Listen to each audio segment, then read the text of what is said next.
The sharing of the knowledge of the East to the West was an idea that came to me, clearly cleared for me while I was in Switzerland and in meditation for about 3 weeks. Doesn't mean that I didn't have any other thing to do, but about 4 5 hours in the day I was able to study Vedanta in the morning, do my mantras, and carry on the day with a lot of ease and joy within. And I was tucked away in the mountains, so the mountains itself have a great energy. It was at a seminar. There were many esoteric experiences before that, but I was very fortunate to sit right in front and first row, first sofa, right in the middle, just in front of the Dalai Lama.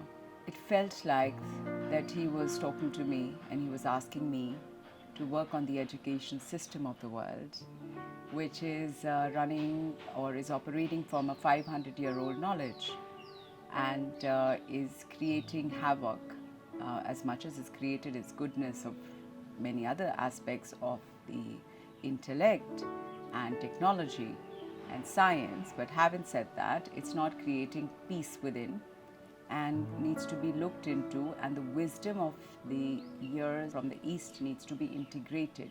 It was the holiness, it is the Dalai Lama. So sitting right in front of him, I was wondering, why is he asking me? Why is he looking into my direction? And tears kept rolling down, and it was like almost like a very surreal experience, because here His Holiness is giving you all that attention and you're wondering why.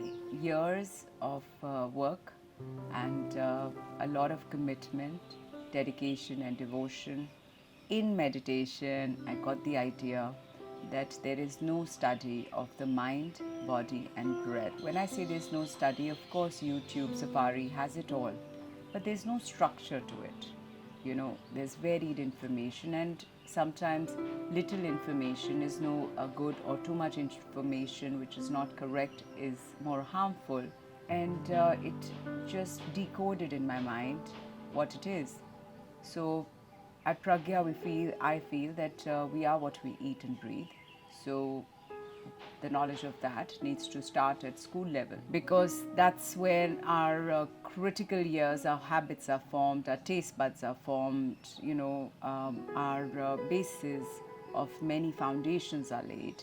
So the more clearly we think and the more active we are and the more joyful we are, because clearly impacting from the food that we eat would be something that I'd like to talk about and bring to the platform. It stems a lot from the wisdom of the East as well. I'll just give you 2-3 examples. One is, हमारे शास्त्रों में बोला जाता था कि खाने को reheat नहीं करते हैं because उसका chemical change होता है. But we're so used to putting food in the fridge, putting it in the microwave. We all know it causes cancer and many other diseases, acidity, etc. Certain grains we cannot digest, vegetables that to be eaten at a certain time. But most importantly, the bhav while eating, or the person who's cooking. So there's going to be a whole lot of discussions, etc. at Pragya. And also at our channels, we're going to be sharing a lot of knowledge based on it, which is easy for you to understand, which is not something that you have to go out of your way. It's just like a 5 minutes learning, and that'll help be in a more joyful, more productive, less medicine, and more energy. So that's something that we will be bringing up at Pragya. Also, the mind. When I decoded the word mind, I was wondering why the mind. And that's so true, that its nature is to think. Its nature is to create stories. Its nature is to create thoughts. And of course, thoughts are coming in from fears, desires, old patterns, our place of being, our surrounding, what we watch, what time we watch it, what we read, what time we read, and how it impacts the mind, and how, on the other hand, there are mindful exercises that you can do and turn the Krishna's chakra, how you can turn it in the right direction, how it can benefit you. So it's how do you deal with the mind? Its nature is a certain way. But if we have the study of mindfulness, we know how to take it to the right direction, because it is all in the mind. This is not me saying it, it is what it is. Pragya is going to talk about the mind and then the breath. Like I had started off earlier by saying that we are souls and Atma. Yes, of course, it is written and it is what it is. But having said that, we haven't seen it. So it's still outside of what we have seen. So Pragya is going to talk about it more scientific, where it's not going to go into creating confusion.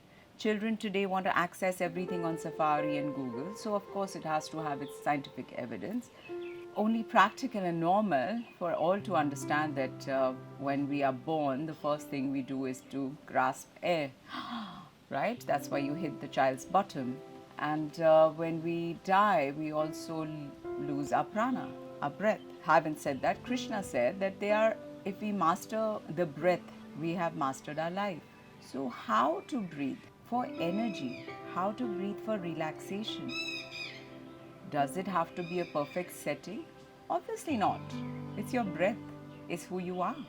So, to simplify things, Pragya is going to simplify things so you can actually carry it out in your daily life and feel the difference. Literally just feel the difference of what the breath and the learning of it makes you feel. And if then you desire to concentrate on it, of course, like I said, this is not my wisdom. The wisdom has existed from time immemorial.